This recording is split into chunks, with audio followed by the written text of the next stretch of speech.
Today I'm doing something really different. I'm hand building some sushi plates. So what could be better than eating sushi from custom made plates? So I've done a little bit of homework here. I've made a prototype and I have some samples of textures and glazes that I'm quite happy with. So the platter on the right was a gift that I've enjoyed for many, many years. So this is my version. So let's start by rolling out some slabs of clay. So first of all, I want to cut the clay.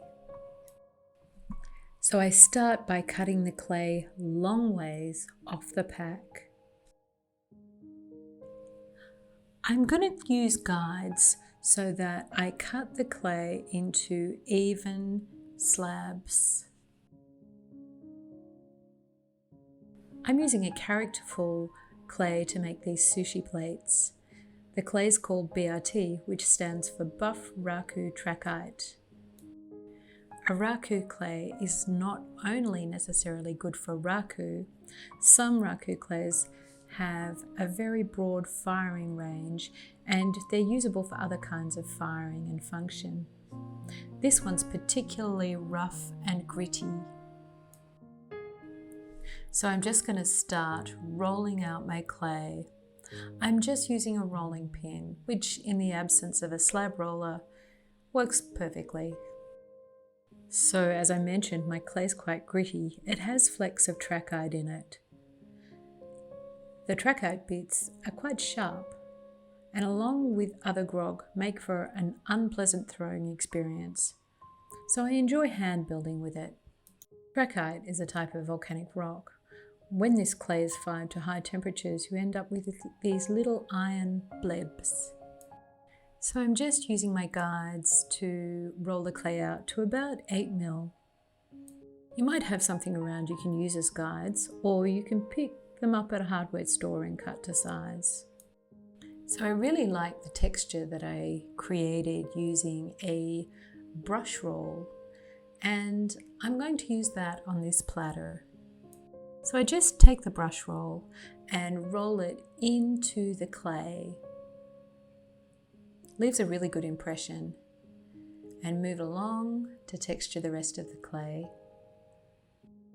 A sushi roller might do, or any other kind of texture you can think of. Now I'm ready to cut the clay according to my template.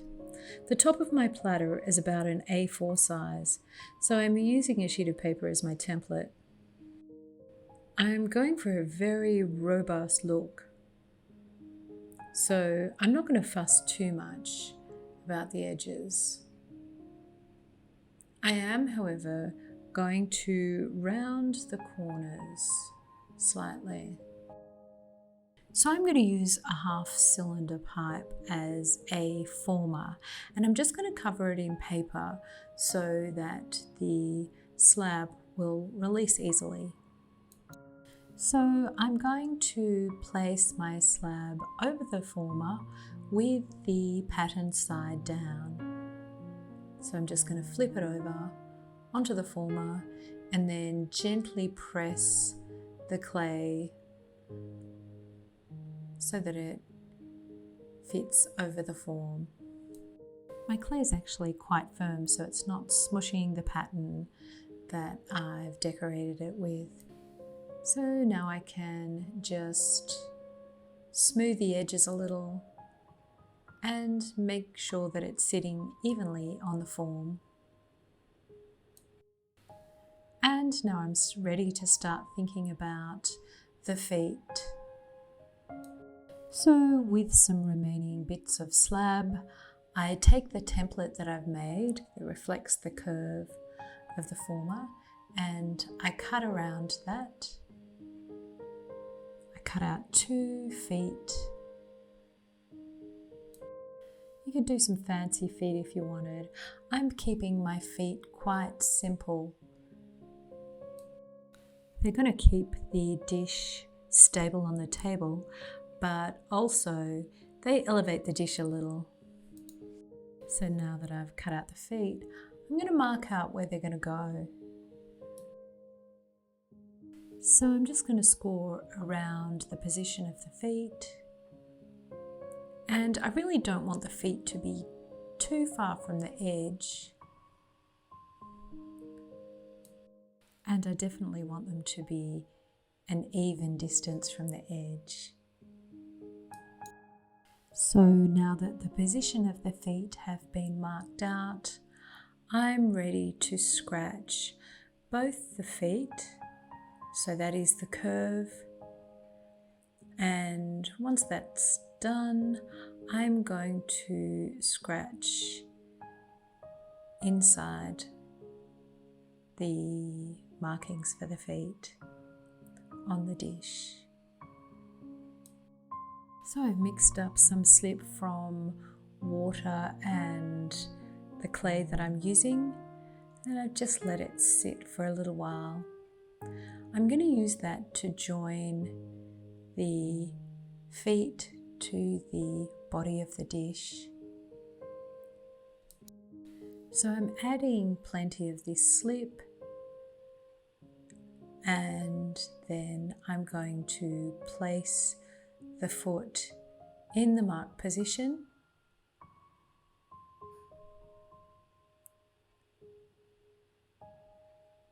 And then I'm ready to place the foot onto the dish, and I give it a little bit of a jiggle. And now to the other foot, we do the same. Ample amounts of slip, and then position and give it a bit of a jiggle as well, and press it down a little. So now I want to make sure that the feet are really firmly pressed into position, and smooth them a little. Now the next step depends a little on the type of clay you're using. You just want to blend along the join, so where the foot meets the body. So I can actually do that by running a tool across the join, and it really depends on the clay you're using as to how you need to blend the clay. If you're using a clay that's prone to cracking, you may need to add a coil and blend to both the foot and the body. For this clay, scoring and slip and then running a tool around the join is really adequate. So I want to make sure that my feet are level. I'm just going to place a board on top of the feet and just gently pat it. Leveling the feet makes sure that it's going to sit really well on a table. And that's it. So now I can set aside to dry. I'll let these dry slowly. This technique lends itself to so many different patterns and shapes. Once dry, bisque fire, glaze, and then glaze fire. So let's see how this has worked out. I've used a couple of different glaze treatments. I've used a matte black and a light chino style glaze. I really like the dark glazes on these sushi plates. I've also made some little side dishes. If you like the sushi trays, check out my video for large serving platters. And as always, thanks for watching.